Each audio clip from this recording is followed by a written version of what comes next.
Bonjour à toi, j'espère que tu vas bien. Bienvenue sur cette nouvelle vidéo YouTube. Aujourd'hui, on va aborder un thème en lien avec la réalisation des travaux. C'est les commandements à suivre pour être sûr de choisir le bon artisan.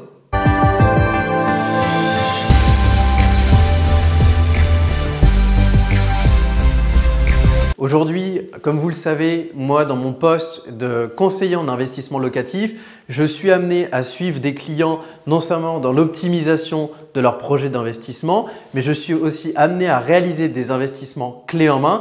Et donc j'ai cette phase quotidienne où quand j'ai des artisans qui sont mobilisés sur les chantiers et que j'en ai plus de disponible pour réaliser un nouveau chantier, il faut en fait que je reparte sur le terrain pour trouver l'artisan qui correspondra pour mes clients et surtout qui nous donnera le résultat escompté.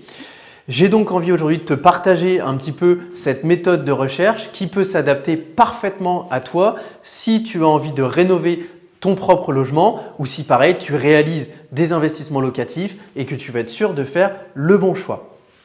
Alors en 1, ça paraît très simple, mais avant même de commencer à démarcher sur le terrain, je vous conseille de regarder autour de vous. C'est-à-dire que vous avez forcément des amis, de la famille, des collègues de travail ou des connaissances qui ont soit réalisé des travaux de rénovation dernièrement, soit qui ont autour d'eux des personnes qui travaillent elles-mêmes dans le bâtiment et qui sont aptes à réaliser vos travaux. À partir de là, on dit toujours que les personnes qui sont autour de nous et qu'on recommande sont des personnes qui nous ressemblent. Donc, c'est-à-dire que si quelqu'un vous recommande un artisan, c'est qu'il en est forcément content. Et à partir de là, vous savez déjà que la probabilité de tomber sur un artisan entre guillemets escroc ou un artisan qui fera mal son travail est faible. La deuxième chose, c'est une chose qui paraît tout bête, mais c'est le fait de demander à l'artisan des exemples de chantiers qu'il a déjà pu faire. Alors, j'entends souvent dans les formations qu'on vous donne sur Internet que oui, vous pouvez demander à l'artisan de vous emmener sur les anciens chantiers. Aujourd'hui, je vais vous dire quelque chose. Ce qu'on vous dit là, c'est pipeau. C'est pipeau parce que la probabilité que quelqu'un vous emmène sur l'un de ces chantiers, à moins qu'il y en ait un juste dans la rue, juste derrière, ou qu'il y ait un gros contexte commercial de négociation, comme des fois, moi c'est le cas, quand je dis à cette personne, voilà, on cherche un artisan pour réaliser 10 chantiers, voilà, là cette personne elle a intérêt à montrer plus patte blanche. Mais quand vous êtes dans cette peau du simple particulier qui veut rénover un seul logement ou qui veut rénover cette résidence principale, l'artisan ne va pas s'embêter à vous faire voyager sur ces chantiers. Donc la chose qui est concrète et qui est réelle, c'est le fait de dire « Ok, je suis conscient que cette personne ne peut pas m'emmener sur ces chantiers. Par contre, il y a une façon de m'y emmener indirectement. » C'est le fait de vous montrer des photos. Et comment vous pouvez avoir des photos? C'est très simple, il suffit de le demander à l'artisan. Ils prennent régulièrement des photos qu'ils ont sur leur téléphone et le téléphone, ils l'ont toujours avec eux. C'est de vérifier s'ils n'ont pas un Facebook parce que vous avez beaucoup d'artisans qui sont sur Facebook et qui mettent des photos de leur réalisation. Et la troisième chose, c'est ce système où justement, vous avez des artisans qui ont un site internet et vous pouvez vous rendre compte des réalisations qui ont déjà été faites. Et ça, c'est un point où justement, quand vous allez échanger là-dessus, vous allez pouvoir voir comment fonctionne l'artisan. Et on en arrive à ce troisième point qui pour moi est peut-être l'un des plus importants, ça s'appelle le feeling. C'est-à-dire qu'aujourd'hui, vous allez réaliser des travaux. Le fait de choisir un artisan, ça veut dire que vous voulez choisir quelqu'un qui va travailler seul, voire qui va travailler avec une équipe de peut-être 2 ou 3 personnes maximum. Donc, vous êtes dans cette phase où vous allez avoir des relations assez proches avec cette personne. Et si aujourd'hui, vous n'avez pas de feeling avec cette personne, ça va être très compliqué demain de lui retranscrire exactement ce que vous voulez comme projet. Et surtout, au-delà de ça, quand demain vous arriverez dans la phase de finition ou même quand vous arriverez dans une phase où il sera en train d'avancer dans les travaux et que vous direz « Ah tiens, finalement, c'est peut-être bien de rajouter ça », si le feeling n'existe pas, ça sera très compliqué de vous exprimer et d'échanger avec l'artisan. Donc vraiment, soyez vigilants là-dessus. Le feeling, c'est très important. Bien évidemment, je sais que parmi les personnes qui me regardent, il y a des personnes qui sont timides ou il y a des personnes qui des fois peuvent ne pas oser aller voir l'artisan et échanger avec lui. Dites-vous bien une chose, passez au-dessus de ça parce que vous êtes dans cette phase où c'est vous le maître du chantier et vous êtes là pour guider l'artisan. Donc l'artisan n'attend que ça, que vous soyez là pour échanger avec lui et pour lui expliquer les choses. Le quatrième point sur lequel on arrive, C'est le point, bien évidemment, du sérieux de l'artisan. C'est-à-dire que même si l'artisan vous est recommandé, même si l'artisan vous a montré des chantiers qu'il avait réalisés, ce n'est pas pour autant que vous ne devez pas vérifier la crédibilité des informations. La façon de vérifier la crédibilité des informations, elle est extrêmement simple. C'est le devis de l'artisan qui va parler lui-même. C'est-à-dire que déjà, rien que la réalisation du devis va vous parler. C'est-à-dire que si vous avez quelqu'un qui vous prend une feuille à l'arrache, qui vous fait les choses sans vraiment être précis, vous dites déjà, si administrativement il est comme ça, il y a une probabilité assez forte qu'il soit comme ça niveau réalisation de mes travaux. La deuxième chose, c'est au niveau des détails sur un devis. C'est-à-dire que cette personne est censée vous préciser si elle a des certifications Qualibat, RGE, qui sont des certifications données par l'État et qui permettent de prouver entre guillemets la véracité et la qualité d'un travail réalisé par une société du bâtiment. Ça peut être aussi des indicateurs. Et aussi, cette personne est censée préciser où est-ce qu'elle est assurée. Et donc, là-dessus, le fait de pouvoir rebondir là-dessus si ça n'apparaît pas sur la facture, vous allez pouvoir savoir si la personne que vous missionnez, elle est faite pour toutes les activités. Parce qu'aujourd'hui, si quelqu'un est RGE ou Qualibat, vous êtes sûr que c'est bon, il a toutes les aptitudes, ça a été plus que vérifié par l'État et les services du bâtiment qui s'en occupent. Là-dessus, vous pouvez avoir confiance, vous pouvez y aller les yeux fermés. Si par contre cette personne n'est ni Qualibat ni RGE, ce qui représente à peu près 50% des artisans sur le marché, le fait de discuter avec cette personne-là, vous allez pouvoir savoir si ce que vous lui demandez comme travaux, c'est des choses qu'elle réalise régulièrement ou si c'est la première fois. Pareil, si elle a une expérience professionnelle là-dessus. Et donc, ça va vous permettre justement de créer un lien avec l'artisan, mais aussi de vérifier ce qu'il est en train de vous raconter. Le point suivant, on vient juste d'en parler, c'est la partie assurance. Vous avez trois types d'artisans. Vous avez l'artisan qui n'est pas du tout assuré en décennale, vous avez l'artisan qui a assuré certains points en décennale et vous avez l'artisan qui a assuré toutes ses activités.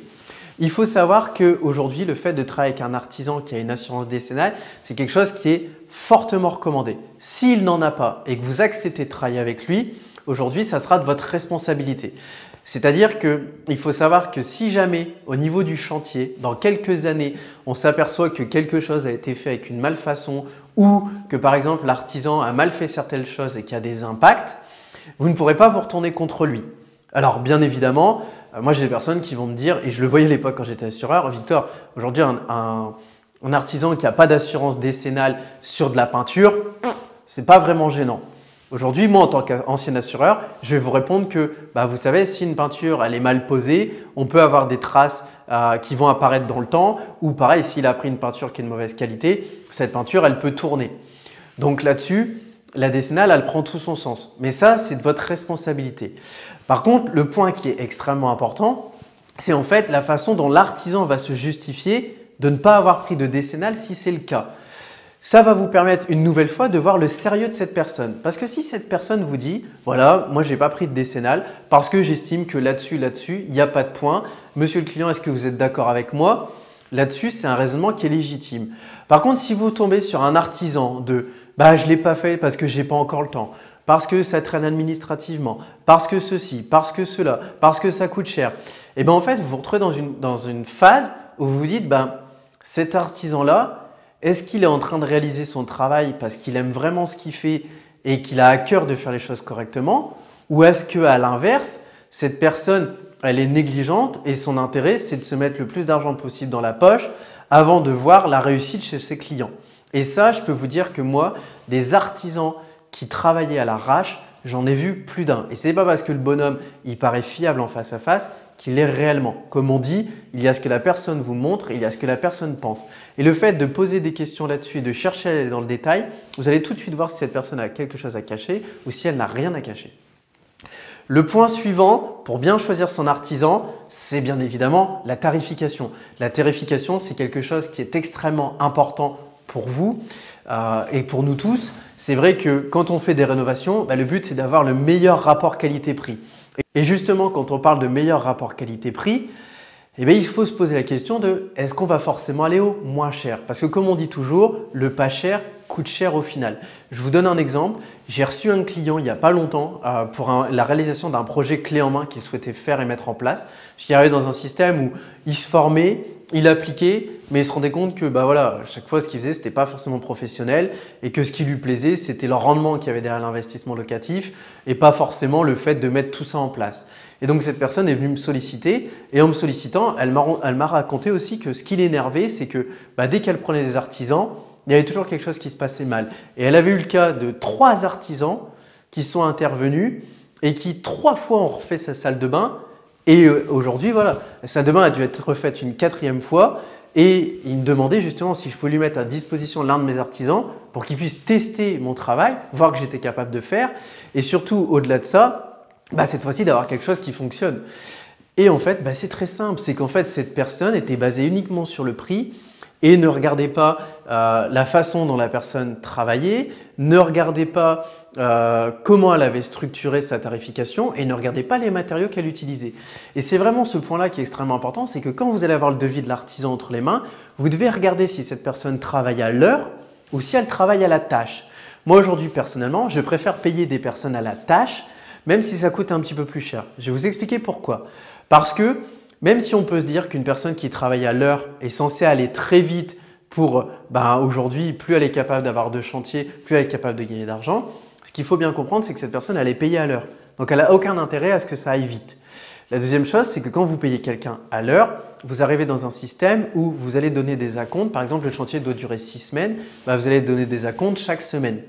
Moi, le fait d'être dans un système où on va payer à la prestation, c'est que c'est très simple, c'est que sur le devis, admettons on a 10 lignes avec 10 prestations différentes, et la personne est payée à chaque fois qu'une prestation est terminée. Et donc vous allez vous rendre compte qu'en fait, cette personne non seulement elle va aller plus vite parce qu'elle a intérêt à enchaîner les prestations, et deuxièmement, on est dans une phase où cette personne, elle va faire son travail très correctement parce qu'elle sait que quand vous allez devoir payer la prestation, vous avez donné un acompte au début de la réalisation, mais ce qui l'intéresse, c'est surtout la fin, c'est ça qui va la rémunérer. Et là, quand vous allez étudier la prestation en détail, vous allez justement aller dans le détail et donc cette personne a tout intérêt à ce que ça soit fait correctement. Et donc le fait de choisir un artisan qui a ce raisonnement-là, c'est déjà de savoir que cette personne, elle a anticipé justement les points que vous pourriez mettre en avant et donc elle a à cœur de faire les choses correctement. Et la dernière chose, c'est justement quand vous avez des artisans qui dans leur tarification intègrent des matériaux, vérifiez la qualité des matériaux qui sont utilisés. Même si vous ne vous y connaissez pas, c'est très simple. Vous voyez que cette personne s'approvisionne par exemple chez Leroy Merlin, vous allez chez Leroy Merlin et vous demandez à un conseiller, tiens voilà, je fais une rénovation, au niveau de cette peinture, je pensais à cette peinture-là, qu'est-ce que vous pouvez m'en dire? Et cette personne, aujourd'hui, ce qu'il faut savoir, c'est que les gens chez Leroy Merlin ne sont pas commissionnés. Donc, ils n'ont aucun intérêt à vous vendre le produit le plus cher ou à vous vendre le produit le moins cher pour en vendre plus. Ils ont tout intérêt à vous vendre le produit le plus juste pour que vous reveniez consommer chez Leroy Merlin. Donc, ça va vous permettre de vraiment avoir le maximum de recul là-dessus.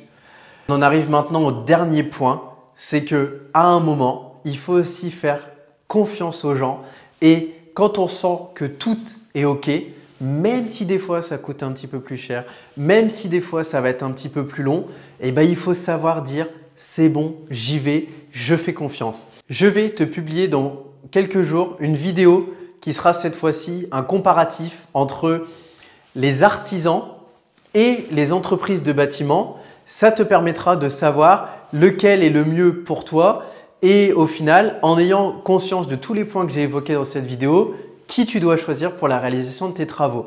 Si ce n'est pas encore fait, je t'invite donc à t'abonner pour que tu ne loupes pas cette vidéo. Je te dis à très bientôt. Ciao!